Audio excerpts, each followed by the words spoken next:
I'm here in Vicksburg, Michigan, where heavy freezing rain continues to fall. There is a warm layer just above the surface here that's allowing those frozen ice crystals to melt, and then it's falling into a cold layer that's immediately making it able to freeze on the surfaces on contact. That setup is still in place, and there's freezing rain continuing to fall here in southern Kalamazoo County and in parts of St. Joe County and in areas that are spanning anywhere from South Haven along the I-94 corridor all the way towards the Detroit metro region. You can kind of see that there is ice accumulating on these bushes right here. If you look right here, you can see some of those icicles that are starting to form.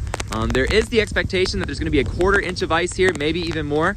There's an ice storm warning in effect for this area just down to the south, St. Joe County. There is not an ice storm warning, but there is still some ice accumulating, and there are in fact some power outages being reported down there. There's a power outage about 1,000 people right now in Nottawa, Colon, and those places are seeing some power outages. I do think the power outages will likely increase, and I do think the ice accumulations will increase over the next couple of hours as well, before transitioning to rain in some spots, particularly on the southern border of Michigan. But there are a lot of places that are going to have slick roads. There was a report of a semi-jackknifing on I-94, and I do think some of those things could possibly continue, especially farther north you are. Down here, the roads really aren't too bad.